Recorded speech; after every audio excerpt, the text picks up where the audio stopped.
Tonight, the holiday rush and crush, jam-packed airports and highways as Americans prepare to give thanks.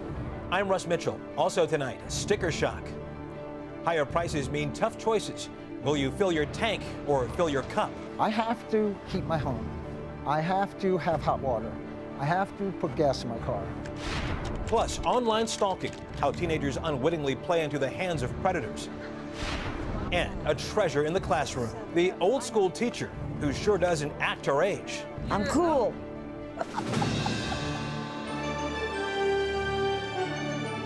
This is the CBS Evening News with Katie Couric. And good evening. Katie is on assignment tonight. At this hour, a good number of Americans are on their way to spend the Thanksgiving holiday with family and friends. Nearly 39 million are expected to travel at least 50 miles. That's a new record. But getting there is not half the fun, especially with a band of storms moving eastward. Snow is expected this evening in Chicago, where O'Hare Airport serves as a vital hub for travelers. Here's Dean Reynolds. Got one bag to Miami. Undaunted by talk of delays or cancellations, intrepid Thanksgiving travelers fell into line at airports across the nation today, hoping their trip would not be a turkey. We got our books and we got our snacks, and so we're ready to understand that we could have some delays. Delays, you can see them there in yellow on the board, started early, thanks to pea soup fog in the east, sheets of rain in the Midwest, and an untimely snowfall in the west. A map of the nation showed busy skies as the day and the weather wore on. The weather's playing a significant role today. As many as 4.7 million passengers will be traveling today through Sunday and Monday, which is about 600,000 more per day than fly normally. Planes are at 90% capacity. So the government has opened military air corridors to commercial jetliners along the East Coast to ease congestion. But while it's a nice try, it really boils down to more planes waiting to get to the usual number of gates. Only so much space at the airport, the gate space, the runway space, and taxiway space. To ease the stress, officials at O'Hare trotted out none other than the Rockettes as a high-kicking diversion. And they invited a quartet to pass the time for the disgruntled, who, by the way, can turn to websites now to air their complaints. FlyersRights.com is actively soliciting travel tales of woe to post for all to see. On land, Amtrak is packed. Ridership is 115,000 today, 70% more than a typical Wednesday. But the majority of holiday travelers are hitting the roads instead of the runways or rails, even with gasoline 80 cents more expensive than last year and the slippery conditions over much of the country. Some 31 million people will be driving to their destination. Gasoline prices are not going to deter travelers this holiday, and that's because Thanksgiving is really all about family. And back at O'Hare Airport now, airline officials have added quite a few personnel to help out, along with those automated ticket kiosks. And the security process has been streamlined, all with an eye toward getting people where they want to go without it having to take forever to get them there. Russ? Well, Dean, we're talking about folks getting to Thanksgiving dinner. What about getting home in a few days? Just how nasty is that expected to get? That will be the real test, because unlike these departures, which have been staggered all week long, virtually everybody, all 4.7 million, will be returning to jobs or schools on Sunday night or Monday morning. That will be the test. Okay, Dean Reynolds in Chicago, thank you very much. And as the holiday season begins, the economy is slowing down. The Conference Board's index of leading economic indicators fell by 0.5% last month to a two-year low. The board blames it on the housing slump and the rise in consumer prices. Of particular concern, the skyrocketing cost of energy. Crude oil flirted once again with the $100 a barrel mark before closing today at $97.29. And the high cost of oil has a major ripple effect, not just in the obvious areas like gas prices, but in unexpected ways as well. More now from John Blackstone. I monitor live quotes. George Vukasin watches the price of oil minute to minute, bracing himself when it rises. When I see it here, I know it's coming. Vukasin isn't in the oil business. He's in the coffee business, but a tour of his roastery shows how energy prices percolate through the whole economy. This comes from Honduras.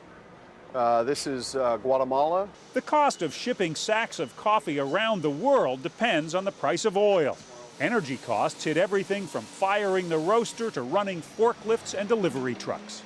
The price of natural gas, price of propane, price of oil, price of electricity, all is going up.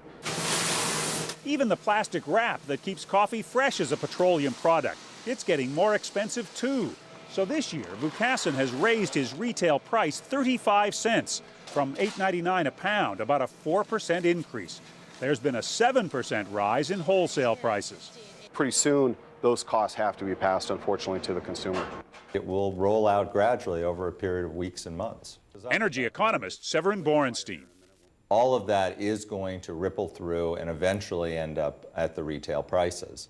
As prices go up, filling our coffee cup is a luxury we can sometimes do without, but filling our tank is harder to cut back on.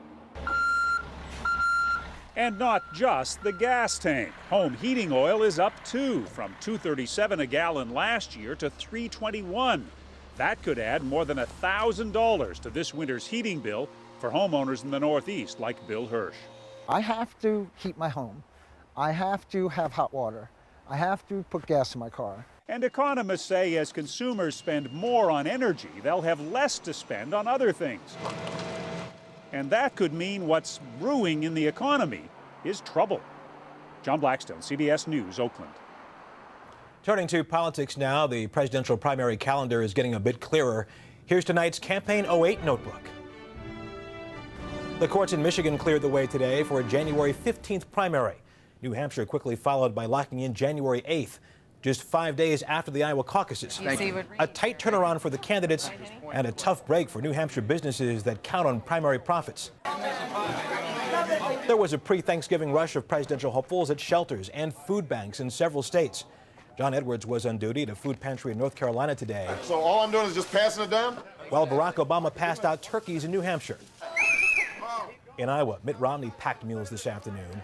And last night, Hillary Clinton took her turn and was asked what she's thankful for. You know, at our house, we go around and everybody has to say what they're thankful for. And I hope everybody in Iowa says, well, we're thankful for one day without all the hot air and all of the campaigning. John McCain was in New Hampshire this week, but now he's taking his campaign on the road to Iraq, where the troop surge has left President Bush thrilled. But one surge that surprised just about everybody, Mike Huckabee in Iowa. The Republican presidential hopeful has gone from 8% to 24% in the most recent Washington Post poll. Among evangelicals, Huckabee leads Mitt Romney by 2-1, and if he can hang on long enough to damage Romney outside of Iowa, that could be the best holiday present for Rudy Giuliani. Overseas now, the crisis in Pakistan eased just a bit today as the government freed more than 5,000 lawyers and political activists who'd been jailed, including opposition leader Imran Khan. And there is word that President Musharraf may step down as army chief, possibly as early as this weekend. All of this follows pressure from the U.S. and other nations demanding that Musharraf restore democratic rule. Sheila McVicker has the latest now from Islamabad. After weeks of pressuring Pakistan's military leader, President Bush is now praising him, this week calling him, quote, a man of his word, who, quote, hasn't crossed the line where he would lose Washington's support. But on the ground in Pakistan, the question is, what does Musharraf have to do to cross that line? Rather than a defender of democracy, now many here see him as an obstacle. Pakistan faces a one-man calamity, and it is only one man who is trying to perpetuate his rule by all possible means. Musharraf first permitted independent media, but now TV networks that will not bow to government influence are off the air, and every day journalists are arrested. Bush this week praised Musharraf for releasing political prisoners, but CBS News sources say that thousands more are still under arrest. More lawyers, journalists, and human rights workers are being detained daily. These pictures obtained by CBS News show a police training center which houses a notorious intelligence services prison. Some of the most prominent detainees are believed to be held here. Others, including a former Supreme Court judge, have simply disappeared. Police moved in on the president of the Supreme Court Bar Association, lawyer Etizaz Ehsan, as he spoke at a press conference. The police came in and they said, sorry, it's over. We have to pick you up. Tonight, Ehsan is still in prison. There is no democracy in the country, and President Bush knows it better than we do. Two General Musharrafs to President Bush, a moderate leading his country to democracy. To many Pakistanis, a dictator dressed as a Democrat, now taking his country backwards. Sheila McVicker, CBS News, Islamabad. Late today, we got word of a major development in the Natalie Holloway case. She is the 18-year-old from Alabama who went missing 2 years ago while vacationing in Aruba. She is presumed to be dead. Now, 3 men who were briefly detained back then were rearrested today. Officials claim they've uncovered new evidence against Satish and Deepak Kalpo and Juran Vandersloot. They were arrested on suspicion of involvement of manslaughter. And there's more CBS News ahead. Up next, how the secrets teens reveal about themselves on the web turn them into targets for online predators.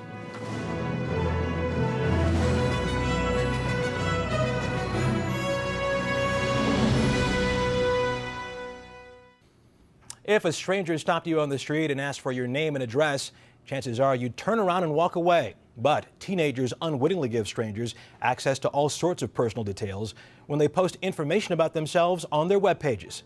A warning now, as Seth Doan concludes our series, The Secret Lives of Teens. This is video taken by a stalker who added the eerie music. A teenage girl, completely unaware, is followed. Information posted online revealed where she worked and when. Later, she was tailed home. But all those details came from the girl herself. Adrienne Chavez posted them on her own webpage. You don't really think it's a big deal because everybody has information, personal information online. So, I never thought twice about it. Her stalkers? Fellow classmates at Thomas Wootton High School in Maryland, participating in a project to show how vulnerable teens make themselves on the internet. Well, she caught on at one point that people were following her, but if it was a really good stalker, she might have not caught on until it was too late, and she might have never known until something serious happened. According to one recent survey, 61% of teens reveal where they live on their profiles. 29% give their email address, and 29% even post their last name. There are images that you'll never forget.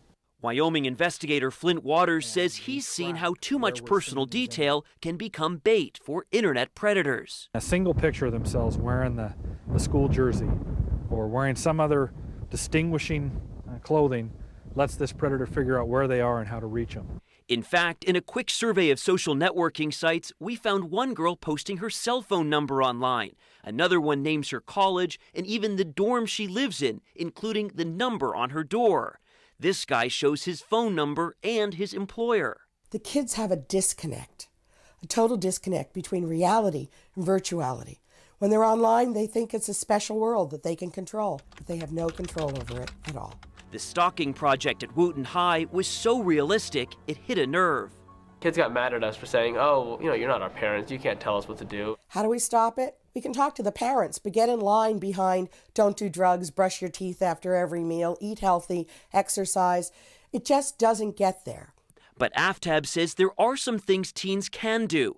Don't post anything you don't want parents, police, or predators to see. Remember that what you post online stays online forever. And think of the impression you'll make before you post. In the end, as the students at Wootton learned, it's up to the teens themselves to be smart with their online behavior. What we're saying is, don't be stupid about it. Don't show the world what you do in your spare time, because it will get you in trouble. Seth Doan, CBS News, Rockville, Maryland. Now, this update on a story we first brought you last week.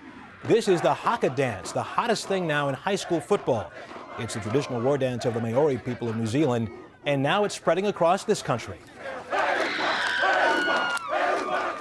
This is Oregon's Jefferson High football team. They love the haka so much that they're willing to take a 15-yard penalty every time they dance. The referees say haka amounts to taunting the opposing team, but players said they'd take the penalty rather than go haka-free.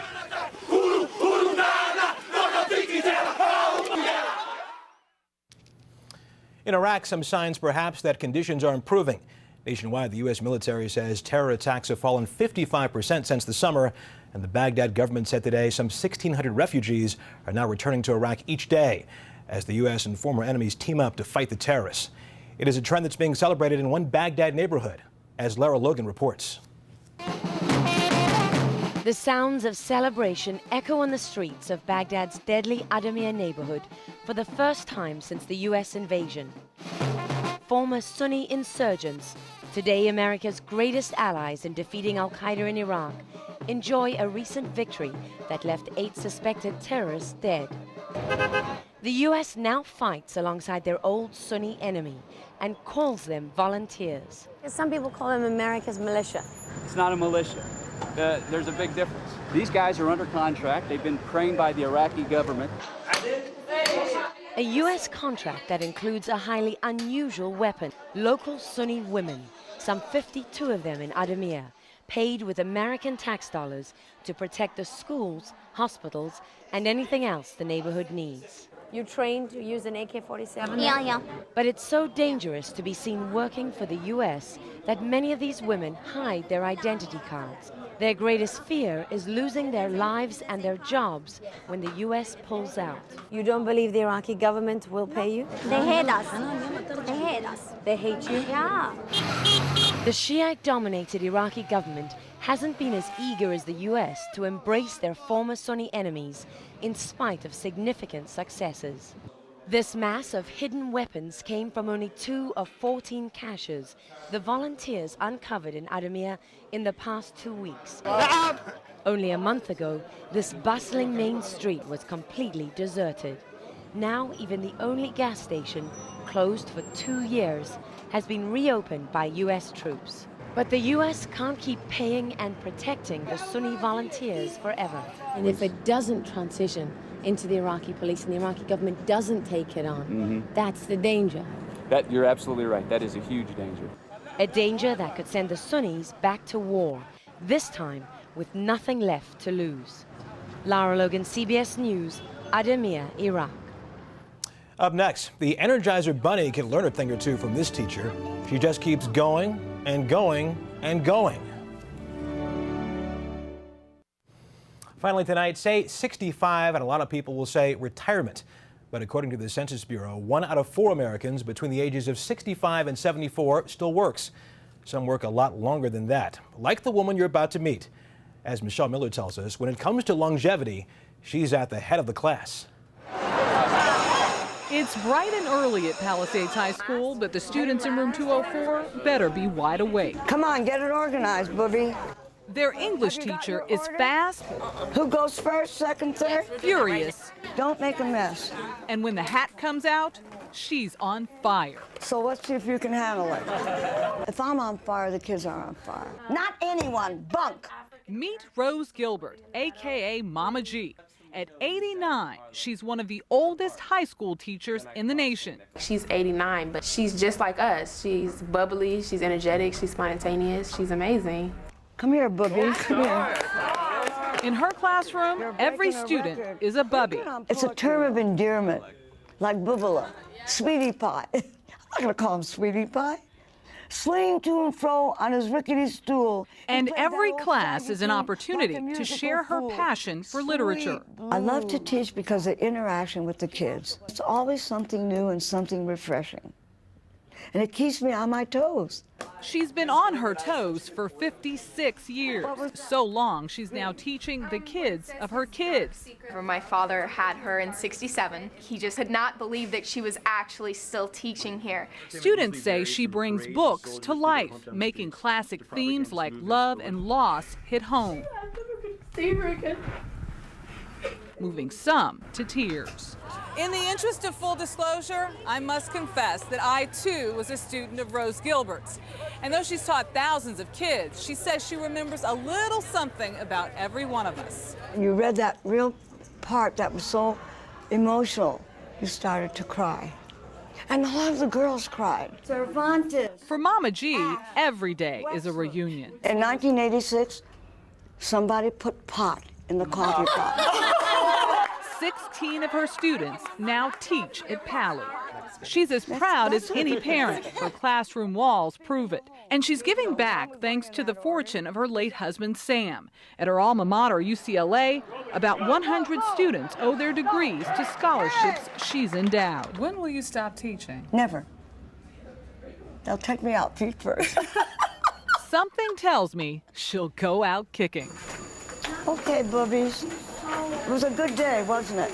Michelle Miller, CBS News, Los Angeles.